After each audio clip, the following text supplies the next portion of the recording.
So, a very good morning to all students.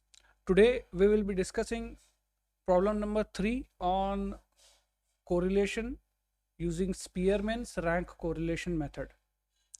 So from here the problems start to get a little technical, थोड़े technical हो जाते हैं problem. अब तक हमने जो दो problems solve किए थे उसमें कोई भी ranks जो थे वो repeat नहीं हो रहे थे. हर एक rank जो था वो हर एक नंबर जो हर एक वेरिएबल था वो अलग था, जिससे कोई भी रैंक रिपीट नहीं हो रहे थे. इस सम में कुछ रैंक्स जो है वो रिपीट हो गए. तो let us first discuss the question and then we will go on towards the solving of this sum. So calculate the correlation given between two variables using Spearman's rank correlation method. X की values दी गई है 10, 11, 12, 8, 10, 15 and 7 and y की जो values है वो दी गई है 8, 10, 12, 10, 10, 6 and 14. तो एज यू कैन सी यहाँ पे जो जब हम x की डिस्कशन करते हैं उस समय पे देखिए ये जो वैल्यू है 10 और ये 10 ये रिपीट हो रही है. तो यहाँ पे रैंक्स जो है वो रिपीट हो गए, सेम रैंक आएंगे. और सेकंड y के टाइम पे भी जो 10 का वैल्यू है वो 3 बार आपका रिपीट हो रहा है, जिसकी वजह से क्लैशेस आएंगे, रैंक में रिपीटेशन आएंगे. तो इस तरीके के प्रॉब्लम्स को किस तरीके से हम सॉल्व करेंगे, what will be the formula for solving this type of problems, हम इस सम में डिस्कस करेंगे. So let us go toward the answer.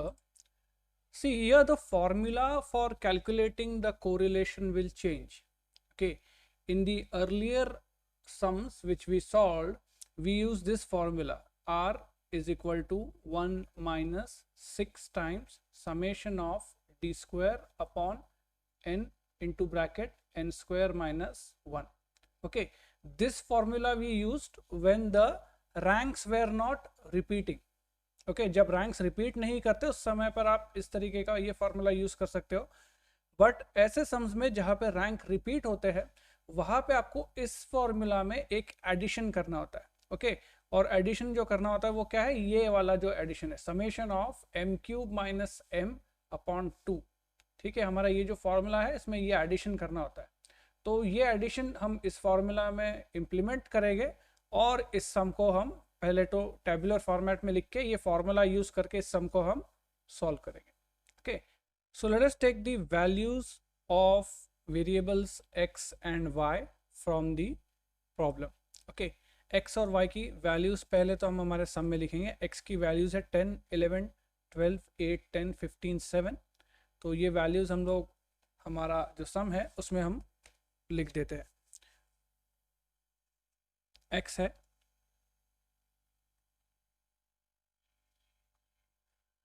10, then 11, 12, 8, 10, 15 and 7. Okay, and y की वैल्यूज है 8, 10, 12, 10, 10, 6 and 14. ओके, तो सम में जो हमें वैल्यूज दी गई थी x और y की वो हम यहाँ पे लिख चुके हैं. Now the next step is assigning the ranks. Okay, तो एक एक करके हम पहले रैंक असाइनमेंट शुरू करते हैं. पहले तो x के रैंक्स असाइन करेंगे. फर्स्ट रैंक किसको देंगे x में, तो फर्स्ट रैंक हम लोग देंगे 15 को. Okay, 15 is the largest value, तो इसे हम फर्स्ट रैंक कहेंगे. उसके बाद सेकंड लार्जेस्ट वैल्यू है 12 जिसको हम सेकंड कहेंगे. 11th को हम थर्ड कहेंगे. ओके, 1 2 3 सिंपल था. अब प्रॉब्लम, एक्चुअल प्रॉब्लम शुरू होता है. अब आप आते हैं फोर्थ वैल्यू पे, और फोर्थ वैल्यू के लिए जो है वो 10th जो है वो आप उसे फोर्थ वैल्यू कहोगे. लेकिन यहाँ पे कौन से 10 को आप फोर्थ रैंक दोगे, ये क्वेश्चन आता है. ओके, इसे आप 4 कहोगे तो ये गलत हो जाएगा, इसे आप 4 कहोगे तो फिर ऊपर वाले 10 को क्या कहोगे. तो there is the problem regarding assignment of ranks. तो ऐसे केसेस जब आते हैं तब हम इसे कहते हैं कि क्लैश बिटवीन, यहाँ पे क्लैश हो रहा है, क्लैश बिटवीन कौन से रैंक के बीच में क्लैश हो रहा है कि भाई फोर्थ रैंक किसे देने का। ये यहाँ पे देखो 2 10 की वैल्यूज दी है, इसमें से फोर्थ रैंक किसे देने का और फिफ्थ रैंक किसे देने का। तो clash between fourth and fifth rank. Okay, clash between fourth and fifth rank. और इस क्लैश को आप रिजॉल्व कैसे करोगे कि भाई फोर्थ और फिफ्थ रैंक का क्लैश है, तो फोर्थ और फिफ्थ का आप एवरेज निकाल लो। 4 + 5/2 कितना आता है? 4 + 5 9, 9/2 आता है 4.5। तो ये जो 4.5 आया है आपका, ये रैंक आप दोनों जो 10 की जो दोनों वैल्यूज है वहां पे उनको 4.5 रैंक दीजिए। ओके, 4.5 रैंक दीजिए, तो अब ये रैंक असाइन हो गया। अब यहाँ पे आपने 10 को ना फोर्थ रैंक दिया है ना फिफ्थ रैंक दिया, यहाँ पे आपने फोर्थ और फिफ्थ दोनों रैंक्स जो है वो एवरेज निकाल के 10 और 10 की वैल्यूज को दे दिए 4.5। तो अभी नेक्स्ट रैंक जो आएगा वो आप कौन सा असाइन करोगे? सिक्स्थ। ओके, क्यों? क्योंकि फोर्थ और फिफ्थ रैंक तो हम असाइन कर चुके हैं। अब क्या बचा है हमारे पास? नेक्स्ट रैंक आता है सिक्स्थ, तो सिक्स्थ रैंक आएगा एट्थ को। ओके, इसे आएगा सिक्स्थ रैंक। बहुत सारे स्टूडेंट्स सब में गलती कैसे करते हैं कि फोर्थ रैंक असाइन करने के बाद ये जो एट्थ रहेगा इसे फिफ्थ रैंक असाइन करते हैं। तो फिफ्थ रैंक असाइन नहीं करना, वो गलत हो जाता है आपका। ओके, तो आपको क्या करना है? फोर्थ और फिफ्थ रैंक आपका एग्जॉस्ट हो चुका, सिक्स्थ रैंक आप एट्थ को दोगे और उसके बाद सेवेंथ को आप सेवेंथ रैंक दोगे। ओके, तो इस तरीके से हमने एक्स की वैल्यूज को रैंक दे दिया है। अब नेक्स्ट जो रैंक असाइन करेंगे वो हम y के वेरिएबल्स को रैंक असाइन करेंगे। ओके, तो सबसे पहला रैंक आएगा 14th को, फर्स्ट रैंक इसे देंगे हम। उसके बाद सेकंड रैंक आएगा 12 को। थर्ड रैंक के लिए फिर से यहाँ पे क्लैश हो रहा है। देखिए, थर्ड फोर्थ और फिफ्थ रैंक के लिए 10 10 और 10 है आपके पास। ओके, तो इसमें से थर्ड रैंक किसे दोगे, फोर्थ रैंक किसे दोगे, फिफ्थ रैंक किसे दोगे?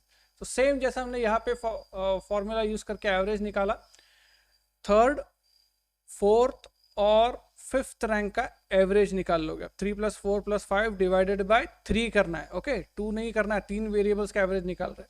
तो 3 + 4 + 5 कितना होता है? 12। 12/3 विल गिव यू 4। ओके, तो चौथा रैंक जो है वो दे देना है सभी को। ओके, चौथा रैंक दे देना है, इसे भी 10th को भी फोर्थ रैंक, इसे भी फोर्थ रैंक और इसे भी फोर्थ रैंक। अब यहाँ पे हम थर्ड फोर्थ फिफ्थ रैंक दे चुके, third fourth fifth rank average निकाल के। तो अभी अगला रैंक कौन सा आएगा? Sixth rank. सिक्स्थ रैंक किसे मिलेगा? सिक्स्थ रैंक मिलेगा इसे 8 को। ओके, इसे हम लोग सिक्स्थ रैंक देंगे और फाइनली सबसे छोटी वैल्यू है ये, तो इसे हम देंगे 7th रैंक। ओके, तो इस तरीके से रैंकिंग का जो काम है वो हमारा हो चुका। Now we will just find the difference. Okay, हमेशा जैसे कैलकुलेशन करते हैं सिमिलर कैलकुलेशन करना है। d will be rx minus ry, 4.5 minus 6 will be minus 1.5, यहाँ पे होगा 1, sorry not 1, -1। After that 2 - 2 0, 6 - 4 2, 4.5 - 4 0.5, 1 - 7 -6 and 7 - 1 6। Okay, next step is to square this values. d का स्क्वायर कैलकुलेट करना है। 1.5 का स्क्वायर आएगा 2.25। ओके, 1.5 का स्क्वायर आएगा 2.25, 1 का स्क्वायर आएगा 1, 0 का स्क्वायर रहेगा 0, 2 का 4, 0.5 का स्क्वायर आता है 0.25। ओके, 6 का आता है 36 एंड अगेन 36। ओके, नेक्स्ट हम क्या करते हैं? Summation of d square. Okay, summation of d square, तो इसका कैलकुलेशन कीजिए। ये 0.25 और 0.25 हो जाएगा 0.50। ओके, यहाँ पे हम लोग पहले लिख देते हैं 0.50 और बाकी का कैलकुलेशन कीजिए। 36 + 36 + 4 40 + 36 76, 77 78 79, तो आपका समेशन ऑफ डी स्क्वायर आएगा 79.50। ओके, तो ये जो वैल्यू है समेशन ऑफ डी स्क्वायर हमारी आ चुकी है। अब ये फॉर्मूला यूज करने से पहले, ये फॉर्मूला सॉल्व करने से पहले आपको ये वैल्यू भी फाइंड आउट करनी है, m³ - m/2। तो ये वैल्यू कैसे निकालोगे आप? M cube minus m divided by 2 कैसे कैलकुलेट होगा? तो देखिए ये जो टर्म है एम, एम का मतलब है कि कितनी बार आपके रैंक्स जो है एक्स और वाई के लिए, कितनी बार आपके रैंक्स जो है वो रिपीट हो रहे हैं। ओके, कितनी बार आपके रैंक्स जो है वो रिपीट हो रहे हैं। तो ये फॉर्मूला डायरेक्टली यूज करने से पहले आपको ये वैल्यू जो है ये अलग से कैलकुलेट कर लेनी। तो डायरेक्टली हम लोग पहले ये सिर्फ इतना लिखेंगे, summation of m cube minus m upon 2। Okay, इसका वैल्यू पहले हम लोग अलग से कैलकुलेट करेंगे, फिर इसे हम लोग हमारे सम में लिखेंगे। तो पहले x के लिए देखिए, जो x के लिए है वहां पे कितनी बार ये वैल्यू रिपीट हो रही है। ये देखिए 10 का वैल्यू जो था वो कितनी बार रिपीट हो रहा है, तो 2 बार रिपीट हो रहा है। ओके, 2 बार ये वैल्यू जो है वो रिपीट हो रहा है। देखिए ये 1 एंड ये 2, तो यहाँ पे हम लिखेंगे 2 टाइम्स, तो m cube 2 cube minus 2। Okay, 2 cube minus 2। इसके बाद sorry it's not 2, it is 12। थोड़ा सा फॉर्मूला में चेंज कीजिए, it is not 2, it is 12। तो m cube minus m upon 12 calculate करना है। ओके, ये पहला हो गया। अब सेकेंड आर देखिए, सेकेंड जो y है उसमें आप देखिए कि जो रैंक है वो कितनी बार रिपीट हो रहा है। अगेन यहाँ पे फिर से हम देखेंगे कि यहाँ पे जो 10 की वैल्यू है वो 3 बार रिपीट हो रही है, 1 2 3। तो सेकेंड बार आपकी वैल्यू जो है वो 3 बार रिपीट हो रही है, तो 3 cube minus 3। Okay, 3 cube minus 3। Now यहाँ पे ये साइन देखिए, ये क्या है, ये सिग्मा का साइन है। ओके, ये क्या है, ये सिग्मा का साइन है। मीन्स आपको क्या करना है, सम लेना है। मतलब ये दोनों वैल्यूज का आपको सम लेना है। Everything divided by 12। Okay, everything divided by 12। तो 2 का क्यूब आता है 8, 8 माइनस 2 आएगा 6। ओके, प्लस 3 का क्यूब आता है 27, 27 माइनस 3 आएगा 24 अपॉन 12, मतलब 30 अपॉन 12 मीन्स 2.5। ओके, ये हमारा जो है ये क्या आया है, m cube minus m upon 12 का वैल्यू आ चुका है। Now what we will do is ये वैल्यू और ये वैल्यू सब कुछ हमारे ये फॉर्मूला में पुटअप करेंगे। तो मेन फॉर्मूला सबसे पहले फिर से एक बार लिख लेते हैं हम लोग यहाँ पे, r is equal to 1 minus 6 times summation of d square plus summation of m cube minus m upon 12 divided by n into n square minus 1। ओके, ये फॉर्मूला लिख लिया हमने। अब हम क्या करेंगे, तो ये फॉर्मूला में वैल्यूज पुटअप करेंगे।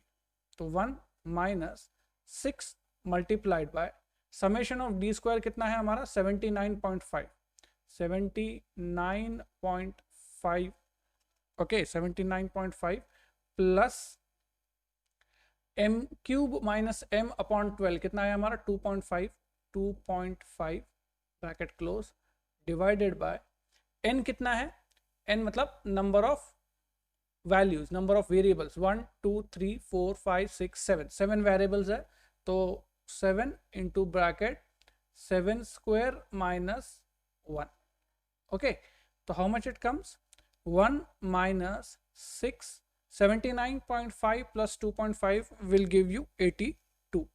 तो 6 into bracket 82 upon 7 into bracket 7 square 49, 49 minus 1 48, तो 48। ओके, अब इसे आप सॉल्व कीजिए, इसे आप सॉल्व कीजिए। कैसे सॉल्व करोगे इसको, 82 multiplied by 6 will be 1 minus 492। देखिए 82 मल्टीप्लाइड बाय 6 कितना है हमारा, 492। वैसे ही 7 मल्टीप्लाइड बाय 48 आया 336, तो 336। ओके, नाउ 492 डिवाइडेड बाय 336 कितना आता है? 1.46. ओके, 1.46. तो 1 माइनस 1.46 आप कीजिए तो आपका जो फाइनल आंसर आएगा, जो आर का वैल्यू आएगा, वो आएगा माइनस 0.46. माइनस में वैल्यू आया तो डरना नहीं है, मैंने पहले ही आपको कहा है कि जो आर का वैल्यू रहेगा वो -1 और +1 के बीच में हमेशा आएगा. तो यहाँ पे माइनस का वैल्यू आ रहा है, means there is a negative correlation, और डिग्री कितना है? 0.46. तो -0.46 जो है ये आपका आंसर आने वाला है इस सम का. ओके, सो फाइनली आप लोग यहाँ पे जस्ट लिख दीजिए आर और correlation is equal to -0.46. Okay, तो इसी के साथ आपका प्रॉब्लम नंबर 3 भी जो था वो स्पीयरमैन्स कोरिलेशन पे फिनिश होता है.